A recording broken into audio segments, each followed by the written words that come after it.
Welcome to LBS Inter College, Jagdishpur. Please subscribe this channel. Maithili Sharan Gupt की रचना कैकेयी अंताप शीर्षक कविता का मैं काव्य पाठ करने जा रहा हूँ। वैदव्य तुषारा वृता यथा विदुलेखा, विदुलेखा मन चांदनी, जैसे चांदनी दिखाई देती है उसी तो तरह वह बर्फ से ढकी हुई सफ़ेद वस्त्रों में लिपटी हुई दिखाई दे रही थी। सफ़ेद वस्त्रों में कौन होता है? विधवा औरतें होती हैं, सफ़ेद वस्त्र पहनती हैं। तो वैदव्य तुषारावृता, तुषारधन आवृता यथा विदुलेखा, विदुलेखा माने चांदनी, चांदनी उस चांदनी रात में बर्फ से ढकी हुई वह सफ़ेद वस्त्रों में दिखाई दे रही थी। बैठी थी अचल तथापि असंख्य तरंगा, वह अचल भाव से उस सभा में बैठी हुई थी।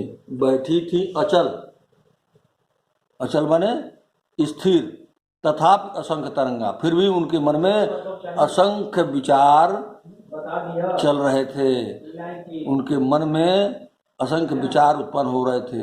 वह सिंही अब थी यहाँ गोमुखी गंगा, वनवास देते समय जो शेरनी की तरह महाराज दशरथ के सामने दहाड़ रही थी, वह वही कैकेयी हा हा माने प्रसन्नता का सूचक है। वह गोमुखी गंगा, गंगा गोमुख से निकलने वाली गंगा के समान प्रतीत हो रही थी, अर्थात शांत थी, ठंडी थी। आगे कहती हैं कैकेयी, हाँ जनकर भी मैंने न भरत को जाना। जनकर माने जन्म देकर, हाँ सही है कि मैंने भरत को जन्म देकर भी उसको पहचान नहीं पाया। हाँ जनकर भी मैंने न भरत को जाना, सब सुन लें तुमने स्वयं अभी यह माना। इस सभा में आए हुए सभी सुन लें, तुमने अर्थात राम को संबोधित करते हुए कहती हैं, तुमने स्वयं अभी यह माना, इस बात को तुमने स्वयं अभी कहा है कि जनकर जननी ही जान न पाई जिसको। तो ये सभा में उपस्थित सभी लोग सुन लें, यह सच है, तुम्हारी कही हुई बात अगर सच है तो फिर लौट चलो घर भैया। भैया से मतलब श्री रामचंद्र जी से है। तो कहती है कैकेयी, अगर तुम्हारा यह कथन सच है, तुम्हारी कही हुई बात सच है, तो हे श्री राम फिर वापस लौट चलो। अपराधीन मैं हूँ तात, हे पुत्र, तात माने पुत्र, हे पुत्र मैं अपराधीन हूँ, मैं अपराधी हूँ। तुम्हारी मैया, तुम्हारी स्वयं की माँ ही अपराधी है। दुर्बलता का ही चिन्ह विशेष शपथ है, दुर्बलता का ही चिन्ह विशेष शपथ है। विशेष शपथ, कसम खाना, सौगंध खाना, यह दुर्बलता का लक्षण होता है। चिन्ह माने लक्षण होता है। कमजोरी का लक्षण होता है सौगंध खाना, सौगंध खाना कमजोरी का लक्षण होता है। दुर्बलता का ही चिन्ह विशेष शपथ है। पर अबला जन के लिए कौन सा पथ है? लेकिन किसी असहाय व्यक्ति के लिए इस शपथ के अलावा, इस सौगंध के अलावा और कौन सा रास्ता शेष रह जाता है? जो कमज़ोर होता है, जो असहाय होता है, जो दुर्बल होता है, वह सौगंध ही खा सकता है, वो कसम ही खा सकता है और शपथ ही खा सकता है। पर अबला जन माने असहाय लोगों के लिए कौन सा पथ है? यदि मैं उकसाई गई भरत से हूँ, आगे कहती हैं कि यदि मैं भरत के द्वारा उकसाई गई हूँ, यदि भरत ने मुझे भरा हो, भरत ने मुझे चढ़ाया हो, भरत ने मुझे प्रेरित किया हो इस कार्य को करने के लिए, यदि मैं उकसाना माने प्रेरित करना, यदि मैं उकसाई गई भरत से हूँ तो पति समान ही स्वयं पुत्र भी खोऊं। तो मैं कहती हैं जिस तरह मैंने अपने पति को खो दिया, पति महाराज दशरथ को खो दिया, उनके समान ही अपने पुत्र को भी खो दूं। कहती हैं यदि भरत ने मुझे प्रेरित किया हो, जैसा कि आप लोग मानते हैं, तो जिस प्रकार मैंने अपने पति को खो दिया उसी तरह पुत्र को भी खो दूं।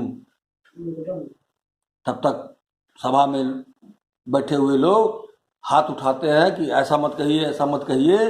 तो कहती हैं कैकेयी, ठहरो, मत रोको मुझे, रुको मत रोको मुझे कहने से मत रोको, कहूँ सो सुन लो। जो भी बातें मैं कहूँ उसे सभी लोग सुन लें, मुझे कोई रोकने का प्रयास न करे। पाओ यदि उसमें सार उसे सब चुन लो। यदि मेरे कथनों से कुछ सार माने अर्थ निकले तो उसे सभी लोग ग्रहण कर लें। करके पहाड़ सा पाप मौन रह जाऊं, क्वेश्चन करती हैं, प्रश्न करती हैं, करके पहाड़ सा पाप मौन रह जाऊं, इतना बड़ा पाप करके भी मैं चुप रह जाऊं, करके पहाड़ सा पाप मौन रह जाऊं, राई भर भी अनुताप न करने पाऊं। राई माने सरसों, सरसों के बराबर भी अनुताप माने दुख न व्यक्त करने पाऊं, सरसों के बराबर भी मैं दुखी न हूं। थी स नक्षत्र शशि निशा ओस टपकाती, थी स नक्षत्र नक्षत्रों सहित शशि निशा, निशा माने रात्रि की, वह शशि माने चंद्रमा, रात का वह चंद्रमा, यानी उस चांदनी रात में नक्षत्रों के साथ ओस टपका रही थी स नक्षत्र शशि निशा ओस टपकाती, मतलब आसमान से ओस की बूंदें टपक रही थी।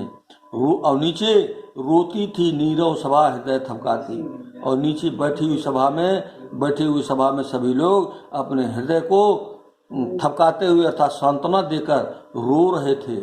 उल्कासी रानी दिशा दीप्त करती थी, जिस प्रकार आसमान में, आकाशमंडल में, वायुमंडल में निकलने वाला उल्का पिंड या धूमकेतु प्रकाश भर देता है, उसी तरह रानी भी दिशाओं को प्रकाशित कर रही थी, दिशा दीप्त कर रही थी। सब में भय विस्मय और खेद भरती थी। सभी लोगों में भय विस्मय माने आश्चर्य और खेद माने दुख भर रही थी। अपनी वाणी के द्वारा सभी लोगों में भय, आश्चर्य और दुख भर रही थी।